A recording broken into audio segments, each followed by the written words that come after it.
I'm happy to be here. Hi, everyone. Happy Sunday if you're in my part of the world, or Monday if you're in another part of the world. Anyway, it's always nice to join you.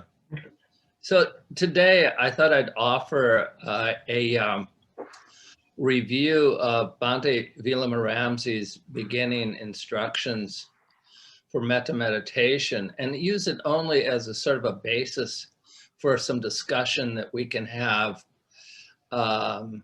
after the presentation. So I'll go through it fairly rapidly and just give you the information, and then any questions you have, we could chat about and discuss.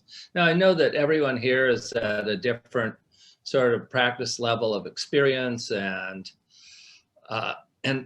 so the questions will vary, and I'm happy to discuss anything from the most beginning to the experiences of the jhanas, the Rupa and Arupa jhanas, and the Brahma Viharas. So we can include all of that.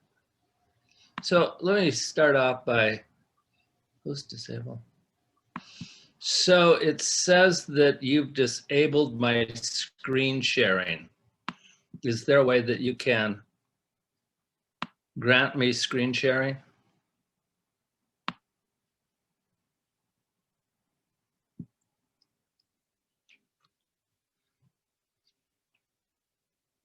Here, something happened.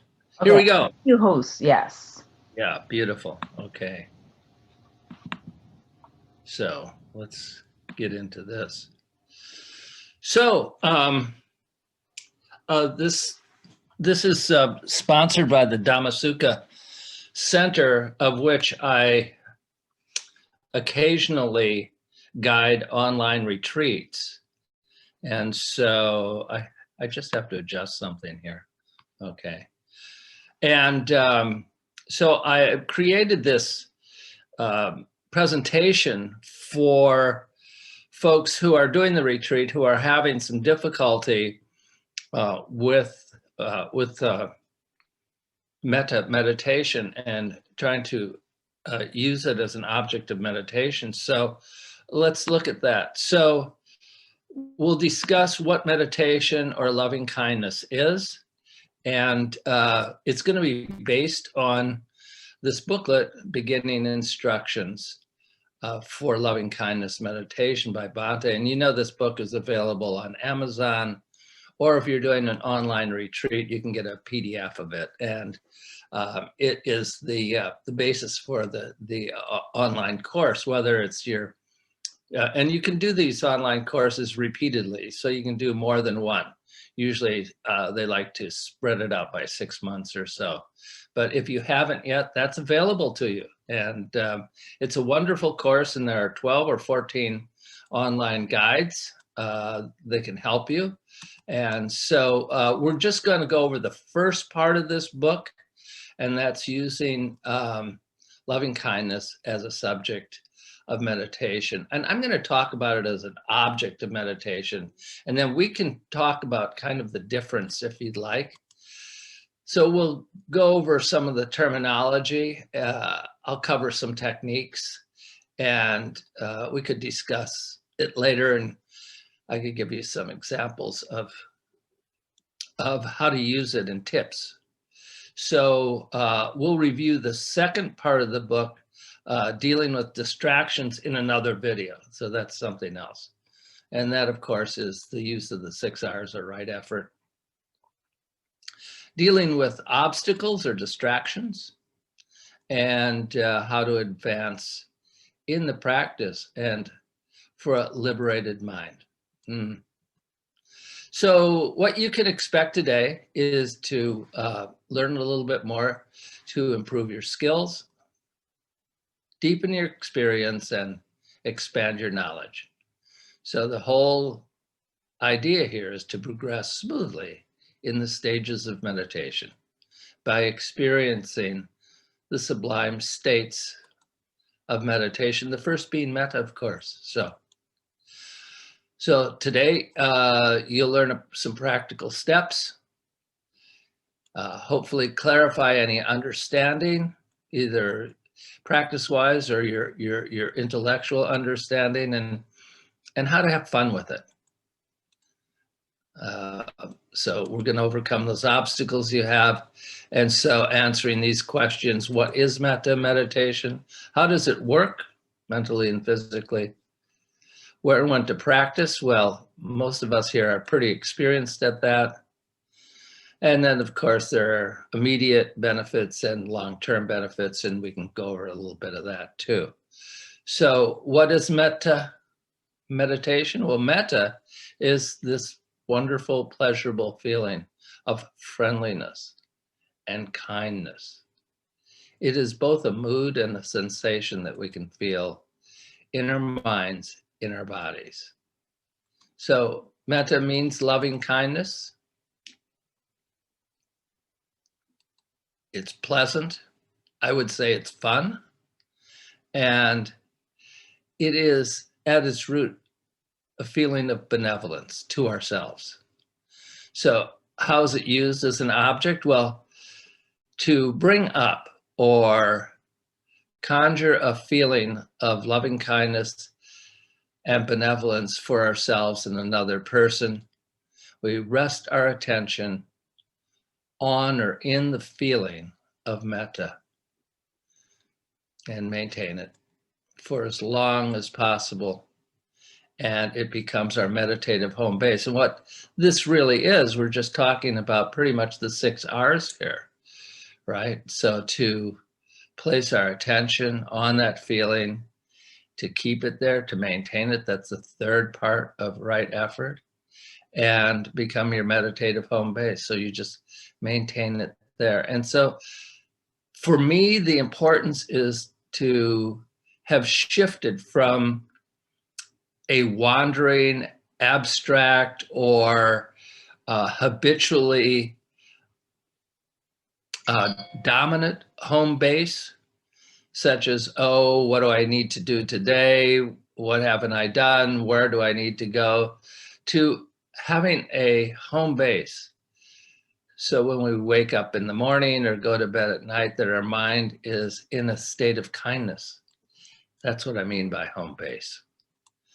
So how do we develop it? Well, you're practicing it now, so you probably have a pretty good idea. So let's just go over it right now. So you recall a time in the past when you felt kind and loving, and this prompts that feeling for us. Or you just make a simple wish for your own happiness. So you know this: may I be kind, may I be happy. But the important thing here is to make a sincere wish and to feel it. This is a feeling meditation. You make it just one time and enjoy it. To make it the feeling of home. You can support it by smiling with your eyes, lips. Smile in your heart. So how can we maintain that feeling? So to be able to be with it, and I say observe here, but it's really a be with it. It's in a very relaxed attention. There's this, if you're familiar with the Satipatthana Sutta, or even the word Satipatthana, they call it, mindfulness of breathing. But Satipatthana means to place one's attention upon. And so what we're really doing is placing the attention on the feeling. The feeling comes first because we're thinking, and it's a thought form. It elicits a feeling, a mood, a feeling tone, and we place our attention there. Ah, there it is. Just as if a bird went by, we could place our attention on the bird as it's flying, and then our attention is on an object. So this is what we mean by using metta as an object of meditation. So to keep your awareness steady simply means to relax into it. The relaxed attention is the key. And to be able to radiate that or join with it and be able to radiate it inwardly and outwardly.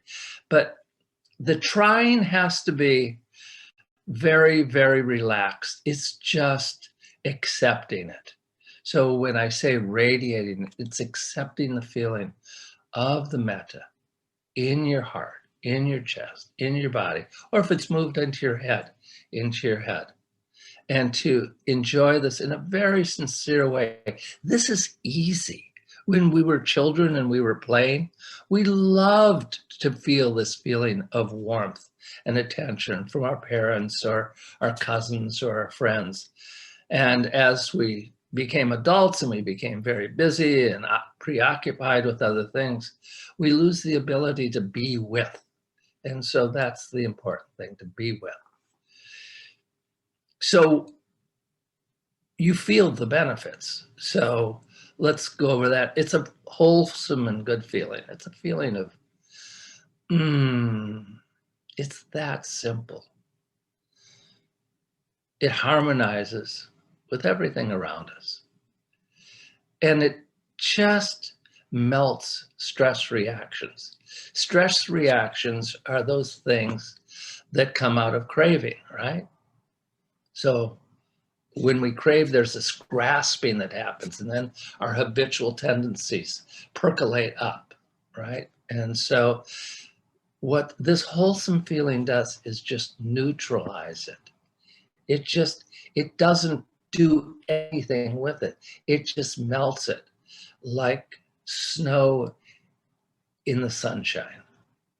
And physically, it activates the parasympathetic nervous system.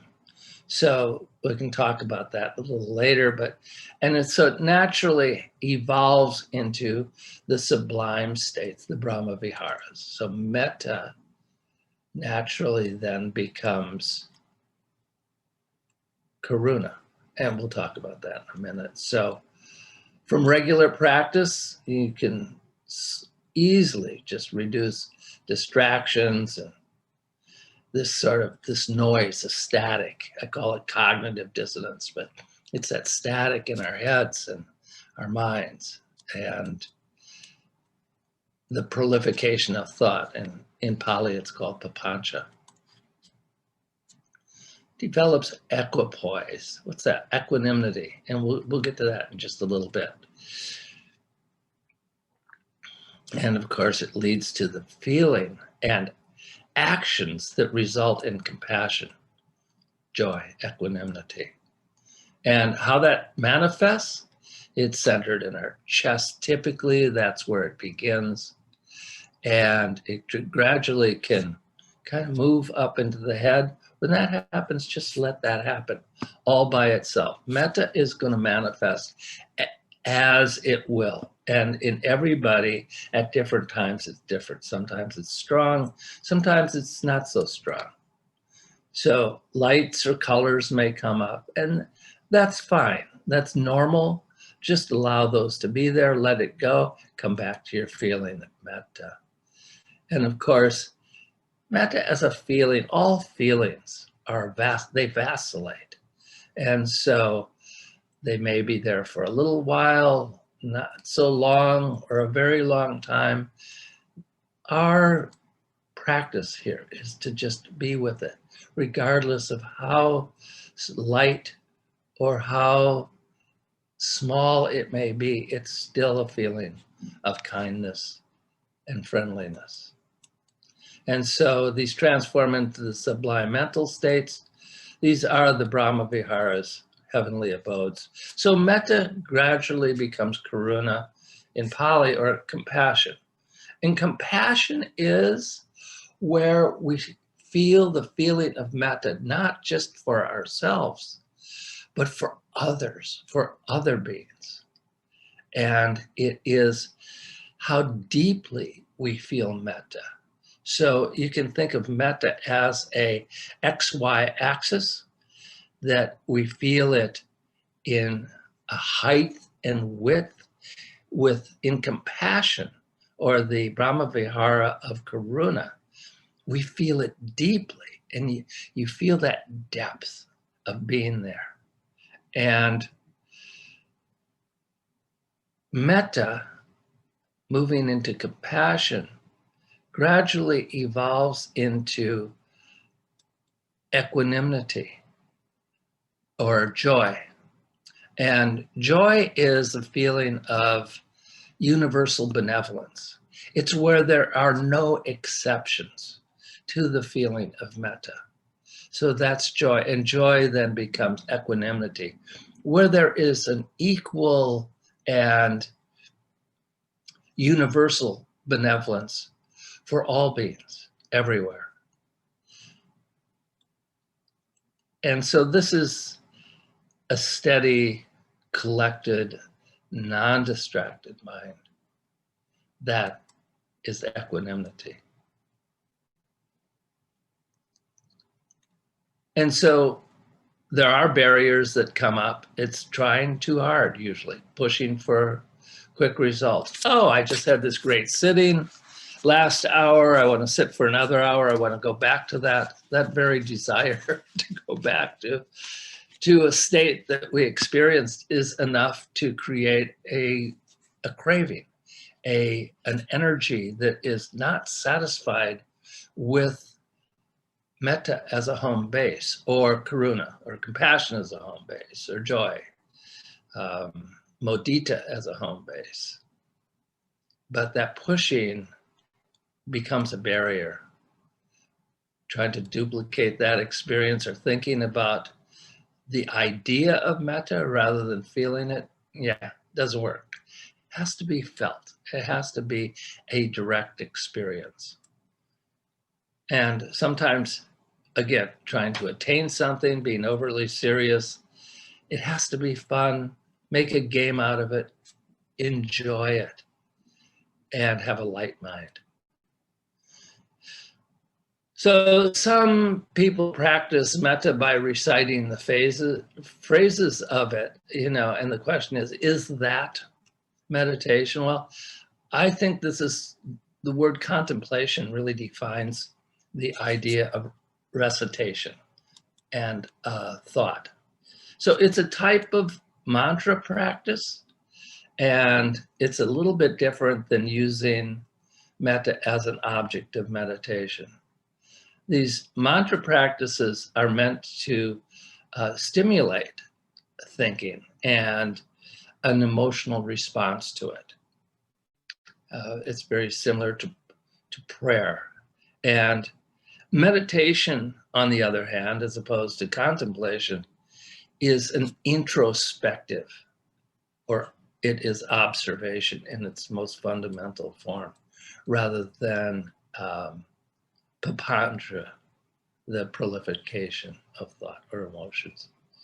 So how to expand this beyond ourselves? Well, after 10 minutes, Bhante suggests redirecting the feeling of metta to a spiritual friend, somebody you love, somebody who you really care for. He says, choose a living person you admire, someone of the same sex, someone alive, but not in the family, and someone you are not attracted toward, and make a wish for your friend's happiness. So it's the same wish, except we're directing it to somebody else. May you be content. May you be healthy and satisfied. May you be joyful. Whatever it is, that person. You want to articulate in your mind a wish that is sincere and meaningful that you share with that person.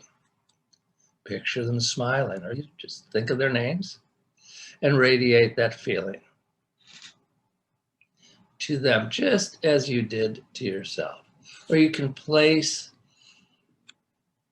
their smiling face or that feeling for them in your chest with that feeling of metta, and then radiate and share that feeling with them. So we can do this in sitting practice, certainly.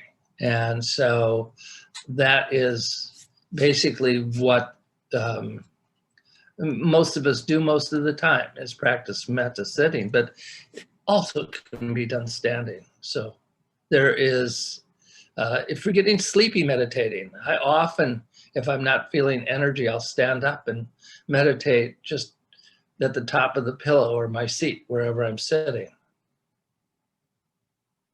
You can do this in walking meditation, casting your eyes downward and just picking a place where you can be with your friend, just as if you were on your cell phone and you're talking to somebody. You would typically like focus on what you're saying. You may not be looking around, you'd be looking where you're walking, and it's the same thing with metta. And so it's useful in everyday activities. How many times are we standing in line at a grocery store or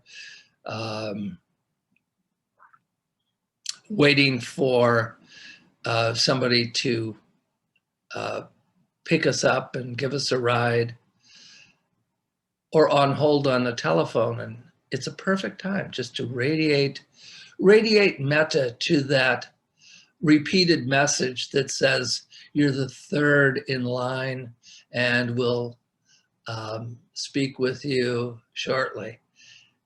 So using metta is a wonderful thing to do in our daily life and very applicable in almost everything we do. So what happens if you're not feeling it?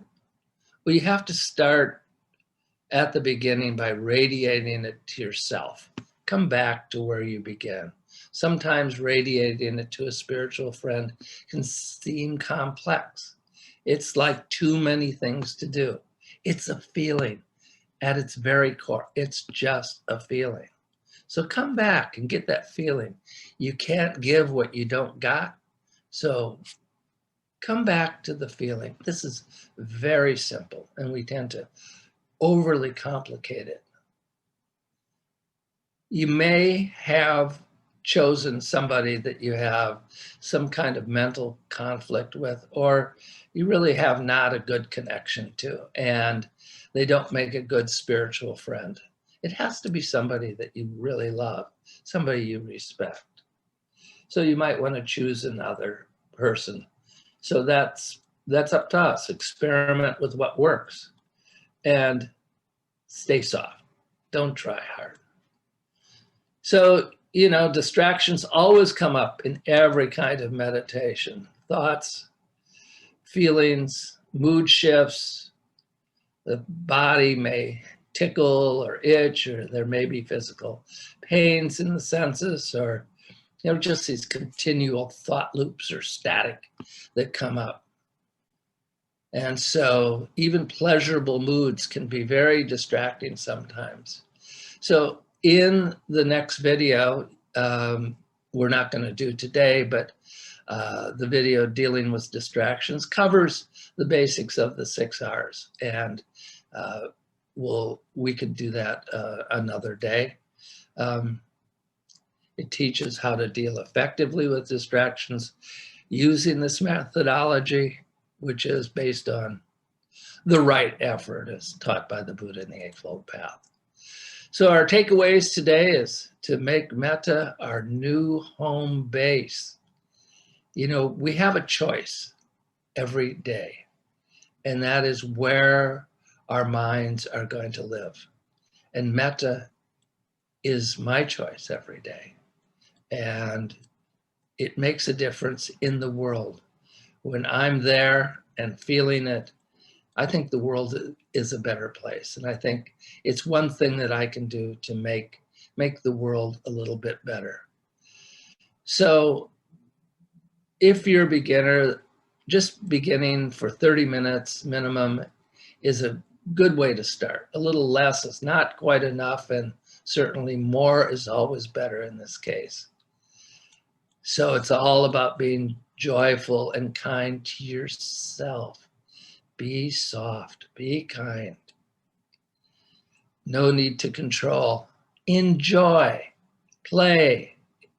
Every time we play, we're interested and there's energy. So Bhante created this wonderful acronym, DROPS. don't resist or push, soften, smile.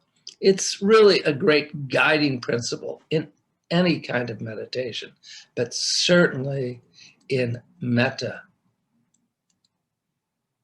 And so this is presentation from the Dhammasukha Center. Go there or check out these next videos.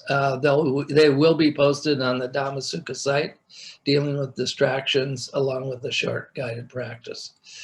And that's the website. So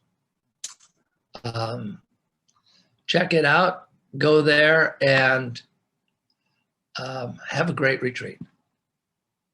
So there you go. There's a quick run through many of the basics that I'm sure all of you know well, but maybe it'll be some food for thought. And so I'm happy to entertain any questions or comments. And I hope you enjoyed the talk. It's really wonderful. It is refresh all of the steps that we are doing. Sometimes, like we thought we know, and then we kind of like skipping some steps. So it's really nice. Thank you so much. I don't know. I took it quite a bit out of it, and even for me to share with the other people too, right? So, and I know we have some new meditators here too. So I hope everyone will get the message as well. It's wonderful. Thank you. Sure. Yeah. Do you mind, like, if I post this video on the Suttavada Foundation as well? Because, like, I have our Sundays video series. Right now, I've been just sharing it privately. Just put it under my name, but we wanted to make a library. And so would that be okay? It's like Dilson and Koons. These guys are the one who runs Suttavada Foundation. So sure, I'd be happy to do that. I'm waiting to get the approval to post this. This is a sort of a recent creation that I did along with some of my friends. And so once it's approved and posted, I'll send you a link, and then you can just use that link for it to, for people to play. So this was not I didn't record this. I just basically, talked through it, but I have one that I talked through a little more generically. This is specifically for, for our group here today. So I'll be happy to do that. It looks like I'm sort of still controlling this. Do you want to take control back? Yeah, yes, please. And most importantly is anybody has any question at all, please ask away. Hi, I'm Susan. I don't have a question, but I would like to acknowledge Scott. That was very clear, simple, yet very captivating, like a good roadmap. It's very captivating. Thank you. Sure. Susan, I'm glad you enjoyed that. I like your icon symbol for yourself. It's really beautiful.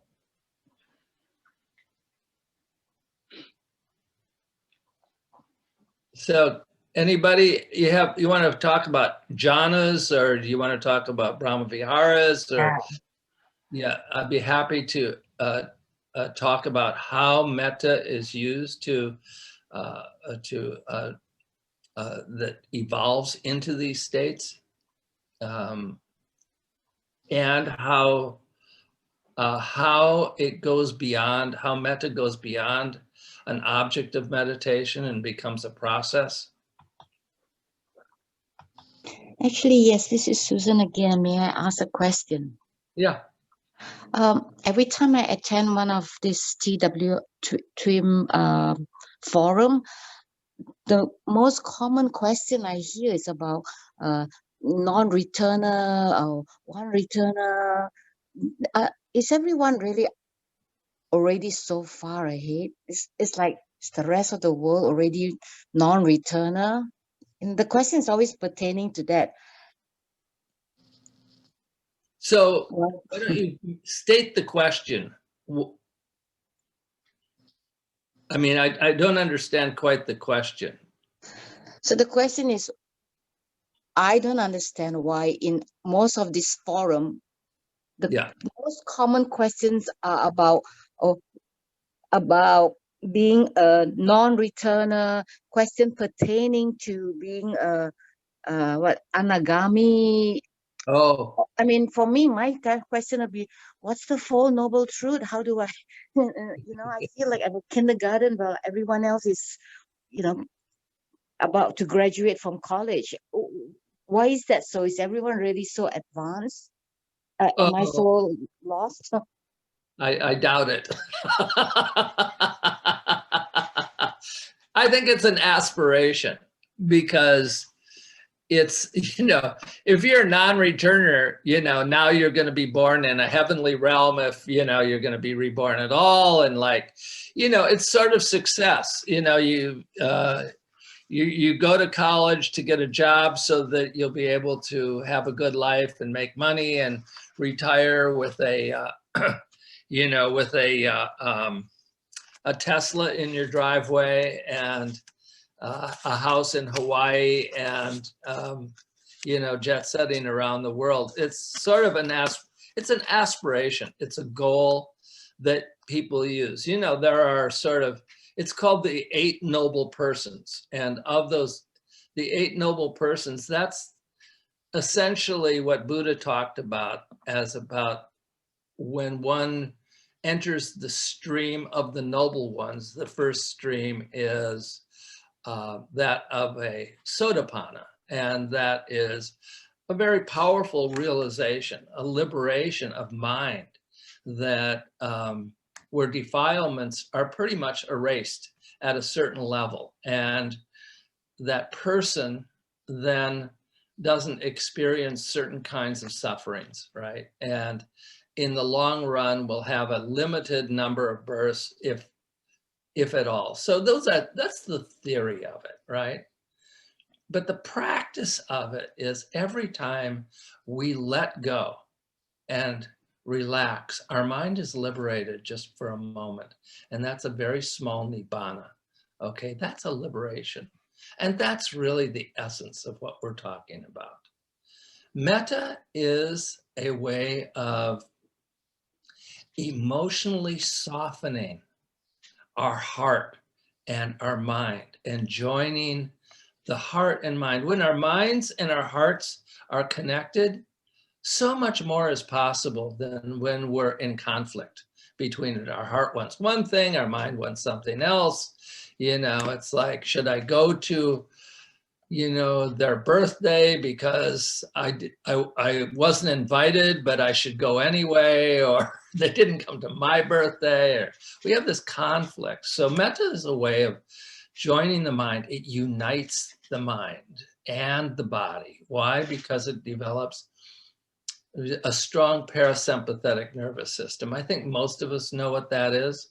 That's when our minds, instead of adrenaline and cortisol being generated through activity and apprehensions that we think about, our body produces melatonin, serotonin, and dopamine.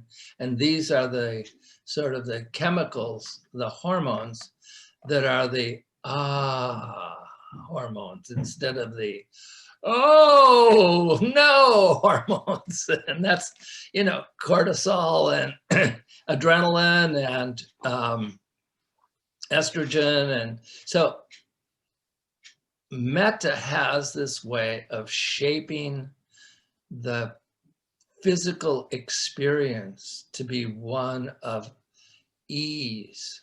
The breath is deep instead of shallow. The heart rate is slow instead of fast.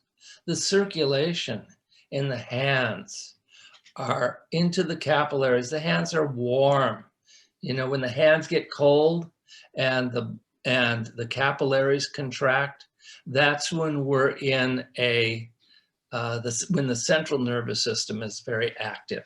And we have these other hormones that can trigger the flight or fight responses to things, which is the on guard, right? So metta just melts away this on guard and creates a state that is in harmony with the body. And then the body and mind are united.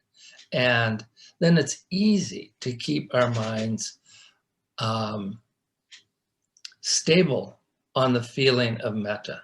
And that feeling doesn't have to be a huge feeling. It can be a very soft, very small, very sweet feeling. Just a little warm feeling. Ah, that's easy. Just staying with that. That's wonderful. And then that will evolve all by itself into a state of an expanded state. And that expanded state, of course, is karuna or compassion. And that expands right through that. It's more relaxed, more broad, more spacious. And that's mudita, that's joy. Or they call it altruistic joy or sympathetic joy. It's just joy. It just feels even better. It's the pure And that stabilizes into upekkha or mental equipoise. And that pure balance. And that's when we go from using metta as an object of meditation to really having equanimity be the process of meditation. We see it more as a process than an object because there's no object in harmony and balance. It is formless, and it's the beginning of the arupa jhanas, the formless states, the next one being boundless space. And we just notice the spaciousness of mind. And then of mind itself, of consciousness, arising and passing away. That's just process. So that's how it begins with this object and evolves into this process naturally. You don't have to do anything. It's just being with it, relaxing around it. The more we relax and let go, and the mind becomes more and more liberated. So these stages of liberation are natural stages of being free from the encumbrances of the habitual mind that, well, according in Buddhism, has taken us, thousands, if not tens of thousands, if not millions of lifetimes to develop all of these, many of these bad habits. And the practice here is the more beautiful way of letting go, of dropping into these beautiful Brahma Viharas. They evolve by themselves. We can't do this. There is no doing here. It is just the opposite. It's acceptance and letting go. Every time we want to grab on, oh, there we go. I want this, let go. Accept. It's fine. This stuff, all this stuff is going to come up in your mind. Every kind of habitual experience. We can't keep it up. We're not protecting and defending. We're accepting, observing, and letting go.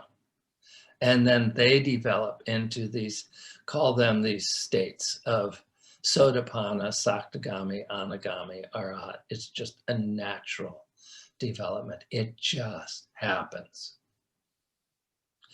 That was a long way, Susan, of answering your questions. So I hope that helped. Thank you. Hi, Jordan. I'm Helen. I'm a beginner with the center and with Kim lately. Very happy to be in the group, and I very much enjoy your explanation and elaboration on the details and how we can proceed and start on the Metta meditation. It is a new thing to me, but you have just explained, and I have several sittings that lately, and I do have the different experience that you're just talking about. I want to know when you're talking about object and subject, I have this question of like observation, observing it, and dwelling into it. Is it something that we should be like putting it as an object, is an observation of that kindness feeling? Whereas when we are dwelling into it, sometimes I find myself dwelling into it so that I can be more intense into that feeling. So would that be a difference between what should we do? Should we be just observing, or is there more of a dwelling part that you become part of it? That is what you mean by subject. Is that the difference between these two things that you just mentioned? I have this question, and I have this experience, like it's from an observation to a dwelling into it. But most of the time, of course, I'm distracted. Like this morning, I'm totally distracted from what I have been yesterday. But sometimes I do have this like dwelling into it, and then and most of the time is trying to get into it and observe it is another thing. Like I'm not too distinguishing the two, and where should we be, and how should we get to understand that? Yeah. Hey, you know, you only asked me 6 questions. The limit is 3. No, I'm really joking with you. Those are all really great questions. And a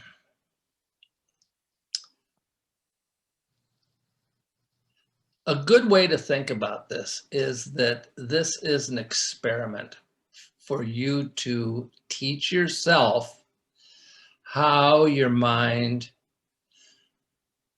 responds to the practice as you do it. So like anything, if you are going to learn any skill, that at first you're not going to be very good at it, and it's going to be awkward, and it's going to feel like the tools or implements that you're using are hard to hold on to. They're slippery. And this can be a very slippery one. The harder you try, the slipperier it becomes. It's like picking up a small coin off of a counter with fingers that are soapy. You're never going to get it up, right? So trying hard is actually, it's really about letting go, letting the love in your heart and in your mind just be there. Trying hard is putting what we call craving, or the desire, an unwholesome desire, into your practice. So the idea here is to be very sincere with yourself, Helen, and you find an experience in yourself, in your life, where you have this feeling, a sincere feeling. Maybe you have a relative, or a spouse, or a child, or a relative who you have this very wonderful feeling, somebody you really like. So when I first started Metta, I have a grandson, and I just loved holding him. And I would remember holding my grandson because he was so cute until he started crying. But I would remember that. And then that would be, it's sincere, it's true for me. And that feeling would go away. Of course it will go away. But we can't chase it and hold it. That feeling can't be held like this. Remember, it's a feeling tone in ourselves. And why we let go of the thought that we use to cultivate the feeling, it is that feeling, the sincere feeling. And one day it might be one thing, another day it might be something else. And sometimes maybe you meditated yesterday, and you can remember that feeling that you had, and it wasn't of the object or the memory, but it was just a feeling of ease and satisfaction. And you can come right to it. And it's right there. It's a state of mind that we may have experienced, and we can come to it. What we can't do is make it into something beyond what it is. Every time you try to do something with it, you're adding craving to it. So letting go, accepting it, being with it as it is. And if it falls apart, it becomes too weak and there's nothing there, then you might want to think again. And sometimes it's good to have a picture of something that is like, oh, that's a picture of my niece, or, you know, my pet spider, whatever it is, that makes you smile. This is the simplest thing to do, but it is very slippery. So trying hard and trying to make this happen, come back to the feeling of like just even what you're doing, taking time to sit and meditate with yourself, taking time out of the world to go inside. Remember, we talked about this as introspection, right? As a subject, it's extrospection. A subject always needs an object. I am looking at this cup. That's a meditation subject. I have a cup that I'm placing my attention on. That's an object. That's the difference between a subject and an object. A subject is good for contemplation, to think about it. So we contemplate for a moment, okay? Here's the picture of my friend, or whatever, my wife, and I say, or my daughter, and I like, okay, I don't think of family friends, but I'm just saying that this could be a great aunt or something, say that. And I just use that to inspire me and close my eyes and to feel it. And this is at the beginning. And very quickly, Helen, you'll become adept at coming back to this sincere feeling in yourself. You know, I know that you have a lot of loving kindness in yourself because you're doing this. And so you're a loving and kind person. You have it already. It's right there. You know, you don't have to have it at a very high volume, just a little bit. Just that kindness in yourself that you show other people. That's it. You know, can you be kind to yourself? Really kind. And just meditating is being very kind. Every one of us who sits down and, you know, looks inside, we're very kind to ourselves. Just allow that kindness to be there. It doesn't have to be huge. It's just the feeling of ease. So, No, I think I understand. I thank you very much for you talking about when we're trying to connect the heart to our mind to get that unification, which I do find really what the practice is. That what the original, like when I was watching the Bhante. Very lucky, I think it was through the internet, the cookies that I find him lately. And I do understand the practice is a bit like it's a training of our neurons and our path. So it takes a long way. And now I understand further from your talking that it is more of the little every tiny little thoughts or tiny little things that have to be there just to bring the two things together, which is very helpful and very understandable that what is the whole like practice is about. So I need just a little bit more patience, I think, here. And yeah, thank you very much. I do appreciate a lot. Yeah, I find it is very beneficial today, especially when you talk about like softening it and at ease and just let it do its job. Yeah, that I was a little bit, I know this is my tendency. I am very like serious in terms of like when I'm working on a subject, a task, and this is one thing that I should let go at ease and more and more and more. Thank you, Jordan. You're welcome. You say you're very serious. You know, I think you can look at the screen and you'll see all kinds of serious people here. Serious in a way, and sometimes in the mental work, yes. Yeah, and the job is to accept that and let it go. Yeah. Repeatedly, again and again and again. And that's how we're teaching ourselves how to let go, accept, let go, come back, enjoy, be with it. That's why they call it a practice. It's not a state. Thank you.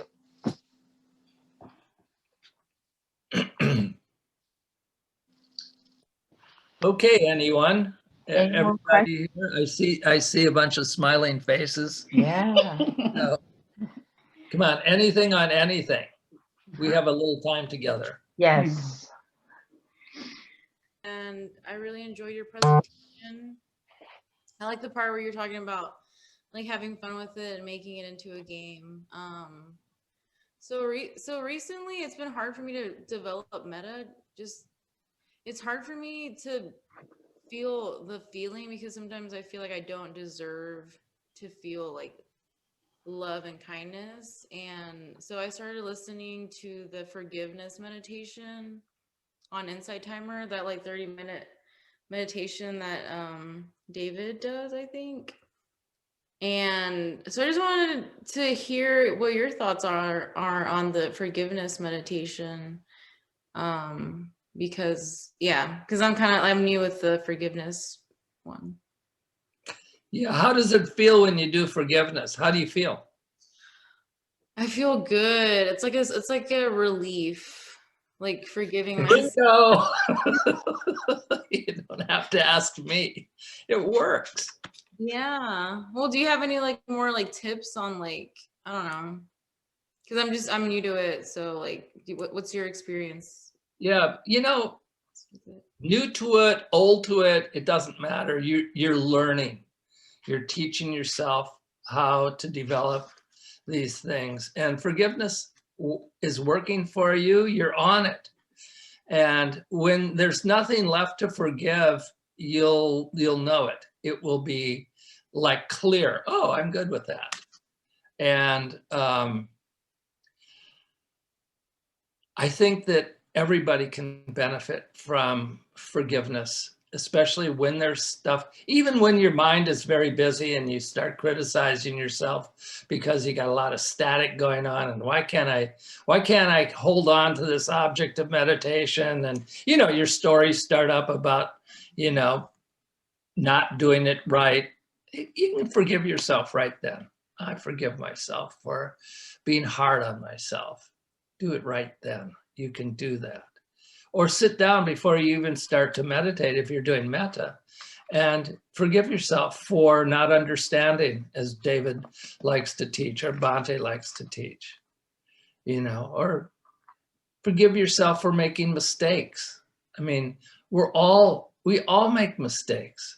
Have we forgiven ourselves for that? I mean, I think we can do that. It's okay. And you feel the lightness from doing it. And, you know, when you said that, I saw you smile. And that smile, there it is. See, when that smile is there, that metta is easy to feel. Metta is simple. It's not complicated. That's the thing. We have very complicated minds. And we all want to intellectually solve this. This is not intellectually solvable. It's not. Metta, and that's why some people go, oh, I can't do this. I'm going back to breath meditation because they need this object of meditation.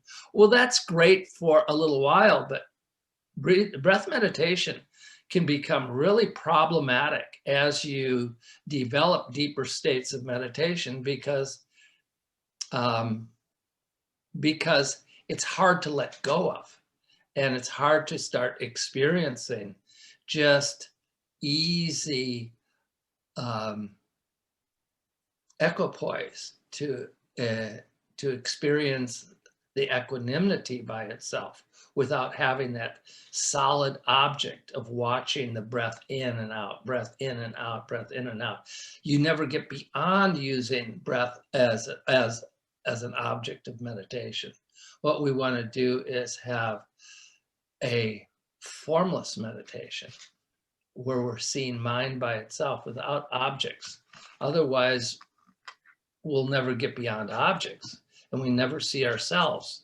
And the whole idea is to see how we keep getting caught up in these loops of I want it, I gotta have it, I don't like it, I need to change it, I. Forgiving ourselves lets go of that I. And we can enjoy the simple feeling of kindness within ourselves, of ease. Remind yourself to be very kind to yourself. You know, awakening isn't easy, but without ease, it's impossible. Yeah. Thank you. Smile more. I see both of you sitting there smiling now. That is the feeling. All we have to do is that. We get too serious with ourselves. We want to be more childlike. Mm-hmm. Remember when we were kids and we could just play and have fun and we were always smiling until our parents came by and told us to go and do something. Trauma. Yeah, so try that forgiveness more. And you can use it at the beginning of your meditation. Just forgive yourself. Oh, I forgive myself for making mistakes. I forgive myself for not understanding clearly. I forgive everybody else or anybody else for any harm that they've caused me. And I forgive myself if I've caused any harm. And you just let go. Again, it's a letting go. Liberation, let it go. These little liberations just start adding up. And you have a couple of drops here, a couple of drops there. And then you have a little pool of forgiveness, a little pool of liberation. And that little pool, as we keep those drops, grow into a little pond, and the pond into a lake, and the lake into an ocean. One at a time. It's so simple. Very simple for our complicated minds. And if you're sitting for 30 minutes, that's great. Try it. And when it's going, you know, if it's going good, just, if you have time, just stay with it. You know, there's no need to get up and, you know, go on to your next thing in your day. Enjoy that. Allow that to deepen. Stay with that. You have something wonderful going, and just stay with the practice. Stay with the metta. This is your home. This is your home base for mind and body, is metta. It's a bio-mental place to be enjoyed deeply.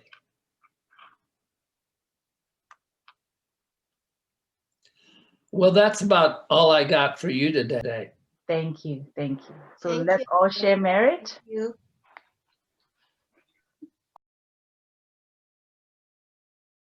Let's all share merit together. May suffering ones be suffering free, and the fear-struck fearless be. May the grieving shed all grief, and may all beings find relief. May all beings share this merit that we have thus acquired for the acquisitions of all kinds of happiness. May being inhabiting space and earth, Devas and Nagas of mighty power, share this merit of ours. May they long protect the Buddha's dispensation. Sadhu, sadhu, sadhu.